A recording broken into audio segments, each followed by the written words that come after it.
Welcome to the Coach's Cartel. I'm Chris Dufay, a fitness business specialist, which means I get you more clients, more freedom, and get you having more impact with the work that you love. Plus, I'm in the trenches with you. I'm running 2 online fitness businesses here from Bali, and I want to share with you what's working around the world. Now, really quickly before getting in today's episode, I want to make sure that you're not going to miss out on everything to come. So hit the subscribe button, plus I'll pop a link below for you to subscribe on iTunes for the podcast as well. Also, join us in the Fitness Business Success Circle. This is the group you can join for free right now that makes sure you get all the episodes, all the live streams, the guides, the training sessions, plus I'm in there answering your questions as well. Now let's bring on today's episode. Bedros, thank you so much for coming onto the show. I'm pumped to have you here, buddy. There's a lot that I want to be able to dive into because you have been a person that has influenced so much of me and what I've been able to do and why I'm here into the position that I am. So before we even dive into that, I just want to say, really, I'm so appreciative. Thank you so much for what you do.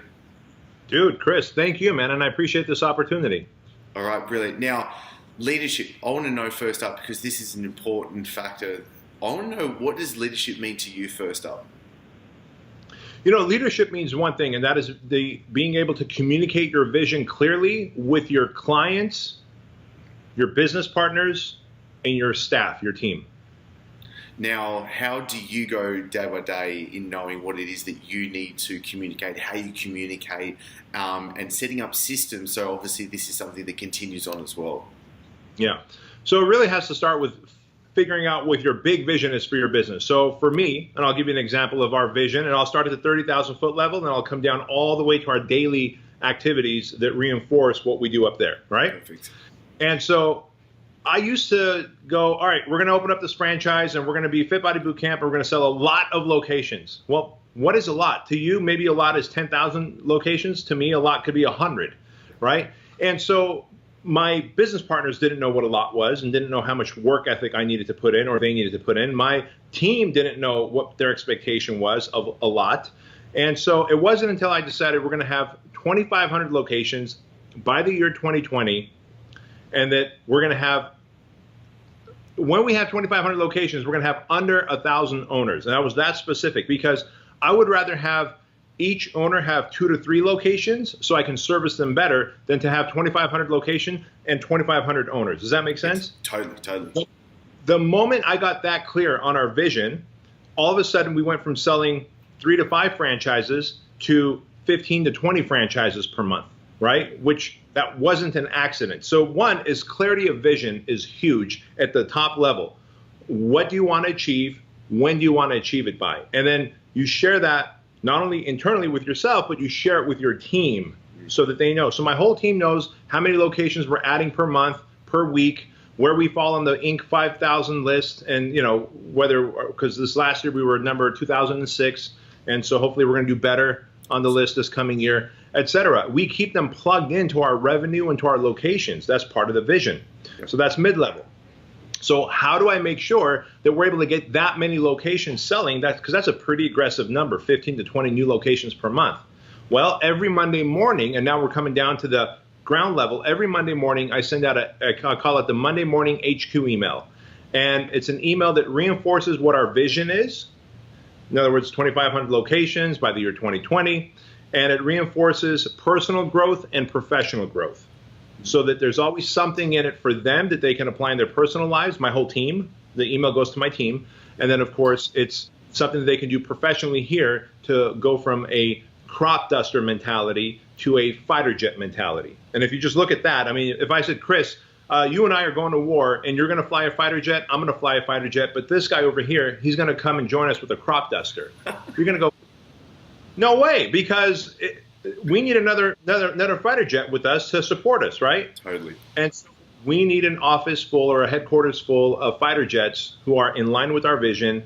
And so that starts at the top, and that's me, clarity of vision, being able to communicate my vision, and then always making my team into fighter jets and not letting them drift into being a crop duster. Because look, I can let myself drift into being a crop duster. I can decide to start drinking late at night, watching TV shows and going to sleep at 2 in the morning, hitting the snooze button instead of waking up when it goes off, not having a to-do list. All those things take me from a fighter jet to a crop duster. So I have to reinforce that with myself. I do that with my team. That's how we stay aligned in our vision, and we're dominating. Okay, I love this, and I want to kind of like pull back the onion because you've brought some really important concepts. Firstly, clarity of vision. How do you make sure that you know what it is that you want to be able to create? Then we can talk about how you communicate that to team members, but kind of coming from the position of so many listeners now in the health and fitness world, they're going to be tuning in and they're going to be saying, okay, how do I get clear on what it is that I want? Because so much of the time I get in calls with coaches for the first time and they're really just muddy with what it is that they want. How do you get super clear on it? It's real simple. All of us on this planet have a purpose. I really believe that. And people go, no, I don't think I have a purpose. I go, bullshit. This is why the depression rate is so high in people, and the prescription drugs that they prescribe with people who have mood swings and mood issues it's an all-time high, 400% higher than it was 2 years ago.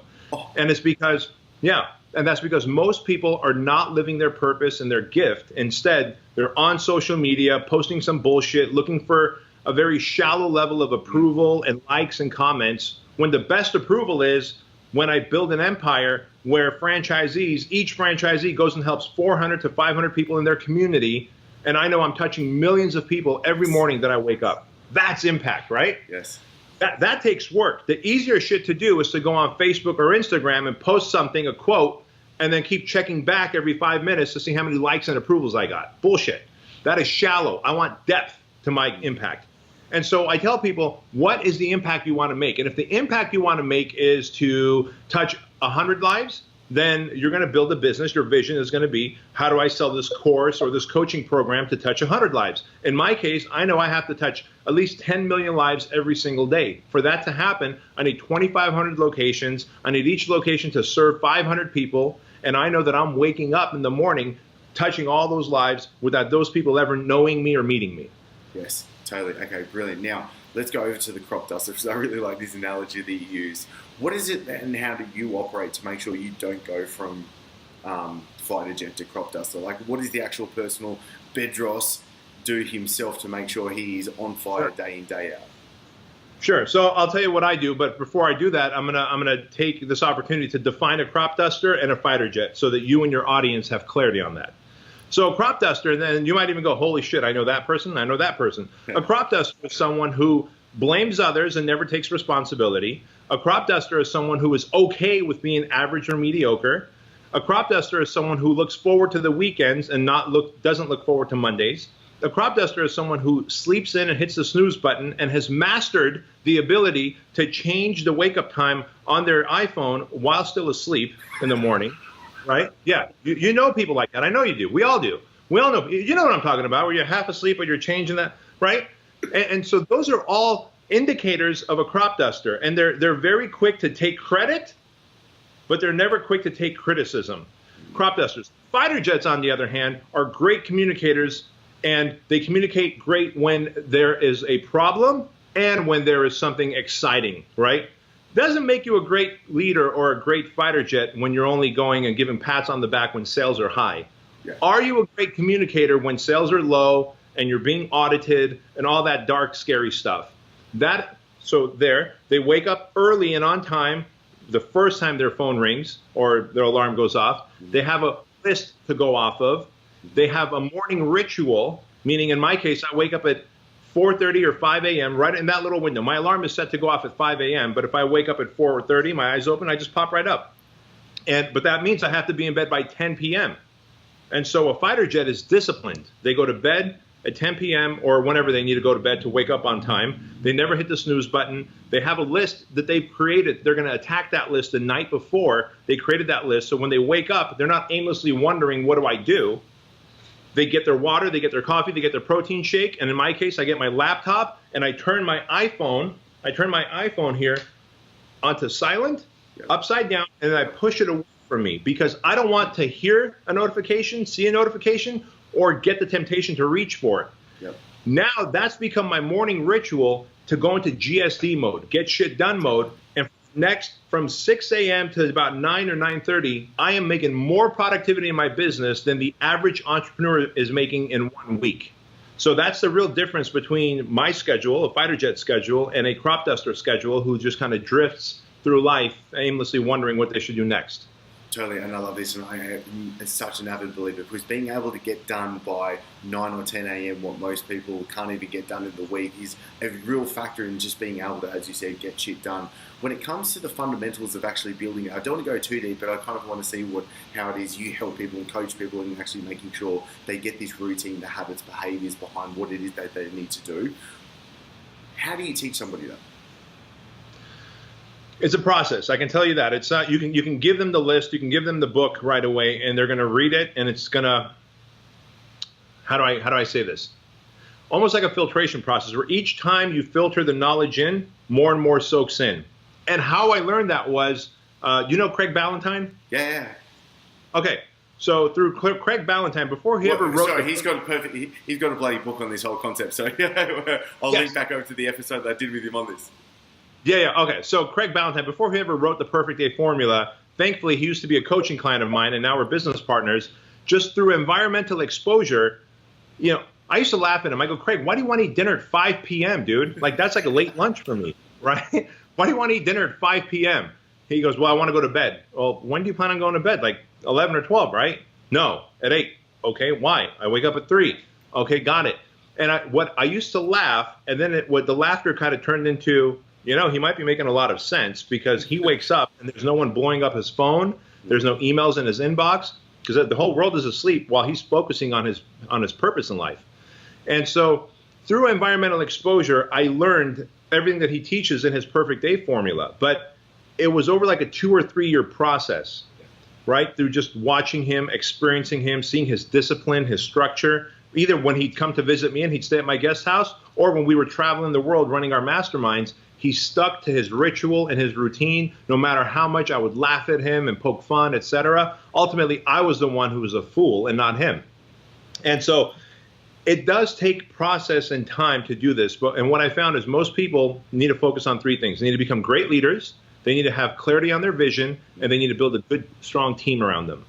Everybody starts backwards. They should start at leadership. They go, well, I need a good team, and I better be really clear on my vision to that team. And then finally they go, uh-oh, I'm not leading from the front. I'm actually a hypocrite right now. I better become a great leader.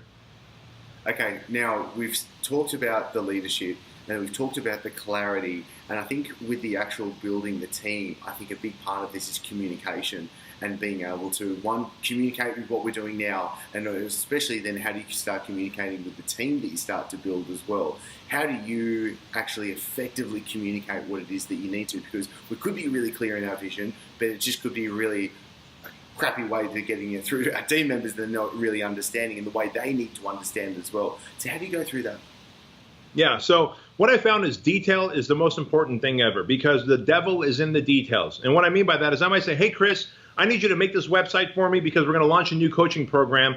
And here, Drew already gave you this video, and Drew already edited the video. He'll get you the video. And you go, okay, boss, I'll do it. Well, guess what? I never gave you a deadline. I never gave you examples of that page to model. So I just said, make a page where I can sell coaching from. You're going to pull from your mind the best you can. But again, the filters that you have on and the filters that I have on are 2 different things.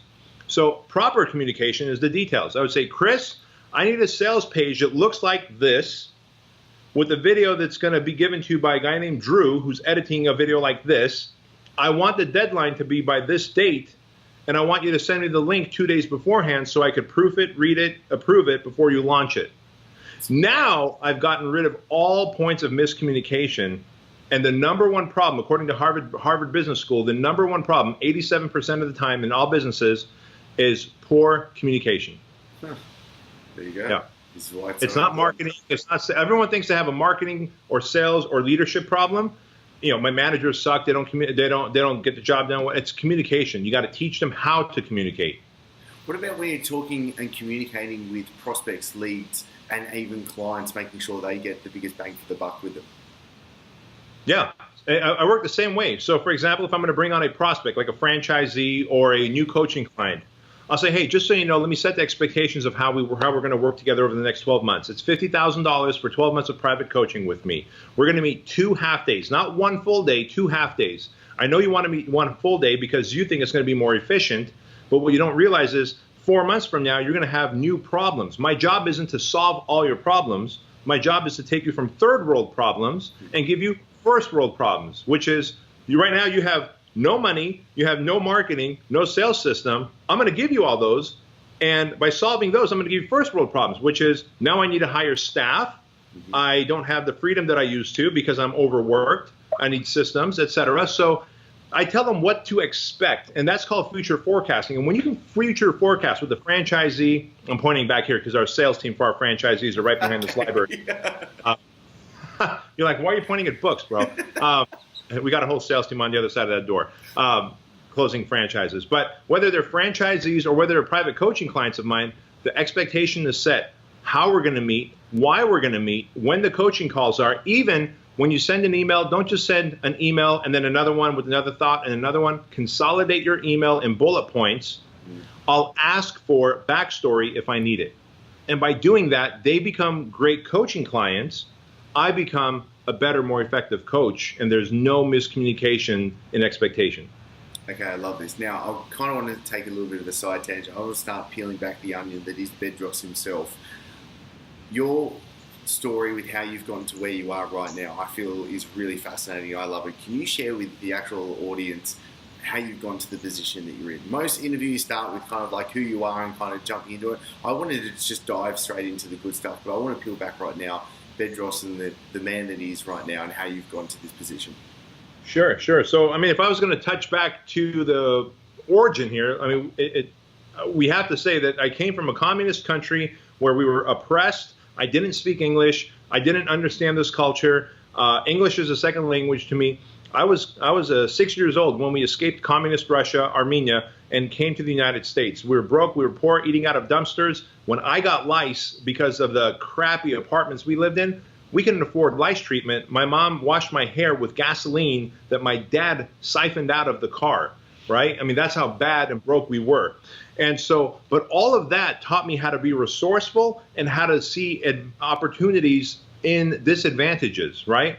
And so even one of my best keynotes that I always get asked to talk about was the one I call the Immigrant Edge, and how you can start thinking like an immigrant instead of thinking like a first world person who says, I don't have the resources, sorry, I can't launch a business. Yeah. Well, you don't have the resources, get resourceful, man, right? My mom knew that her child had lice. She can't afford lice treatment. I can't live with lice. So she went and had my dad pump out gasoline from the car, and she washed my hair with it. Yeah. That's being resourceful. And so really it started off there, but I kind of adopted this mentality of every time I deal with adversity, I'm going to look at it as an advantage. And that mentality came from actually working out.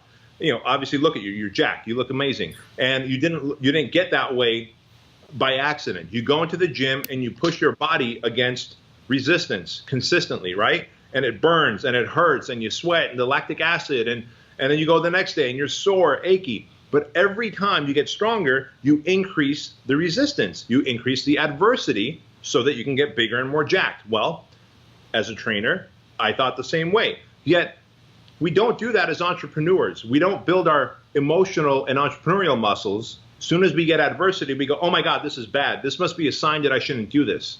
Yet in the gym, more adversity means bigger muscles, our body's going to grow and evolve. Yet outside of the gym, we look at adversity as a bad thing. And so I just reframed it as when I see adversity, that means I'm headed in the right direction because the road to success is always under construction. So there's going to be bumps and shortcomings and detours and all that stuff. And so really, as I became a personal trainer, and thankfully I had a client, his name was Jim Franco, and this personal training client of mine, he took, I don't know, I guess maybe he felt sorry for me. And he taught me how to sell and how to market myself because he said, what you're doing right now is pathetic. Because I told him, you know, you talk to your clients, right? You're like, he goes, hey, what did you do this weekend? I go, well, I worked after training my client on Saturday morning, I went and worked at Disneyland because I was a fry cook at Disneyland. And then Saturday night, I worked at the bar as a bouncer. And he goes, wait, you worked 3 jobs on one weekend day? Yeah. And he goes, you're pathetic, man. And he meant well, but he was just kind of a crusty old man. who a multi-millionaire old man. And so I said, well, what do I do, Jim? He goes, you need to learn how to sell and market so that you don't just take orders when someone wants to buy personal training. The only time you sell personal training is when someone wants to buy it. You let everyone else walk, right? And I was like, holy crap, that hurt, but he's right. So as I became a better entrepreneur, I got so good that I had 5 gyms of my own, ultimately sold those, started coaching and consulting personal trainers, from like celebrity trainers to being on a reality show myself called Gym Rescue, where I was one of the co-hosts with Randy Couture and Frank Shamrock, which was, you know, modeled off of Bar Rescue, right? Because that's another Spike TV.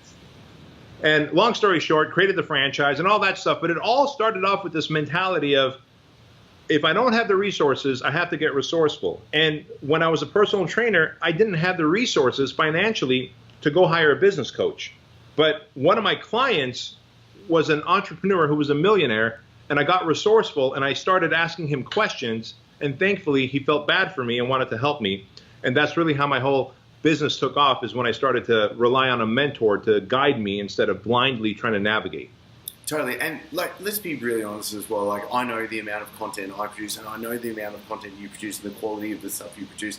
There is plenty of information out there. There is no excuse for anyone now really to say, oh, I really don't know what to do. Bullshit. Because you really are able to know what it is, because there's plenty. Like, we're producing it right now, and obviously I know that the people that actually use it and take charge and are able to be able to put the steps together are the ones that get the phenomenal results. Now, what is it from everything that you've gone through right now? If you could kind of like look back and say, okay, give yourself a little bit of advice, knowing the small levers that have really swung the big results for yourself, what would they be? One, I would have gotten coaching sooner. I realize now that I had credit cards, but I felt like, well, I don't have the cash to get a coach, which really was, I didn't value getting a coach enough because I had credit cards. That would have, and I'm not a big fan of maxing out credit cards, but that would have been a time that would be worthwhile to max out my credit card to get a business coach.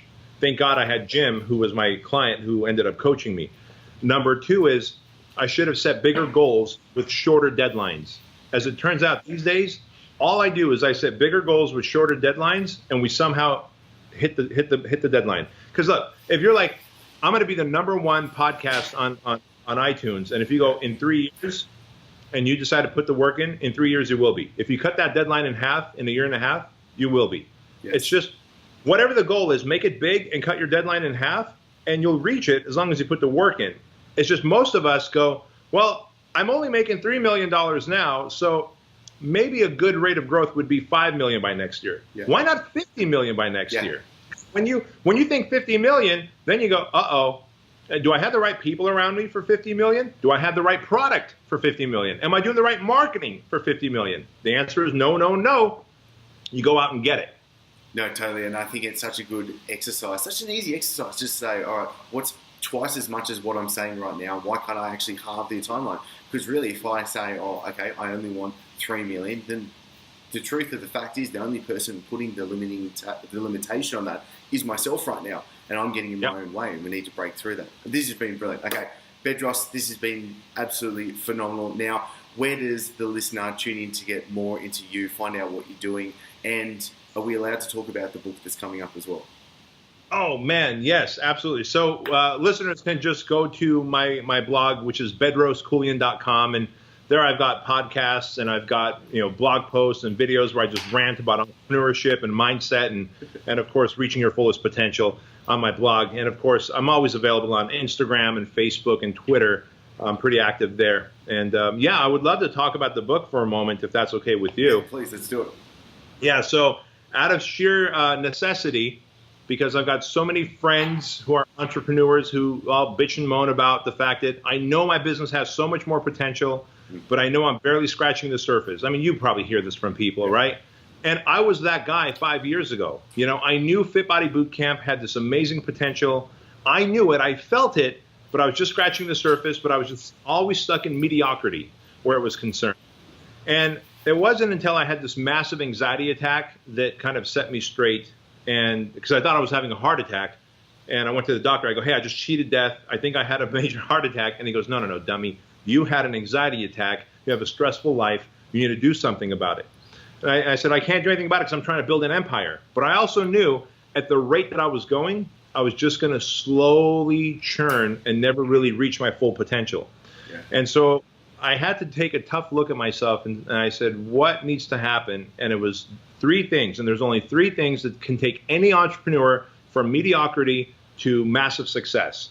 And it is you becoming an effective leader, you becoming clear on your vision for your business, and then you firing or leveling up your employees into fighter jets, right? Going from crop dusters to fighter jets. And once you have a great team, a clear vision, and strong leadership on your part, and the leadership part is the hardest thing, to look at yourself and go, I'm a fucking crop duster right now. And the whole time I thought I was a leader. I wasn't.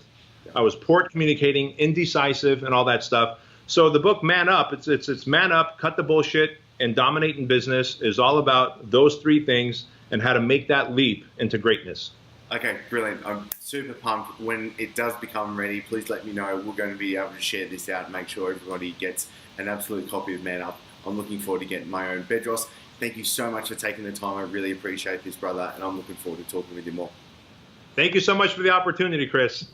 Now it's time for you to get the most out of this and for me to give you the answers to your questions. Join us in the Fitness Business Success Circle, the free group that I'll pop a link below for you to be able to get a part of. Also, go to thecoachescartel.com. This is where all the live streams, the guides, the training sessions, literally the steps laid out for you to be able to follow to take you from where you are right now to where you really want to go. Also, did you like this episode? If so, subscribe so you don't miss out on any of the episodes to come where I'm making sure that I answer your questions. Comment below, tell me what it is that you're looking for, what questions do you have, and how I can make sure that you are getting the business, the life, the lifestyle, and the freedom that you really want by doing the work that you love. Thank you so much for being here, and I'm looking forward to seeing you in the next episode.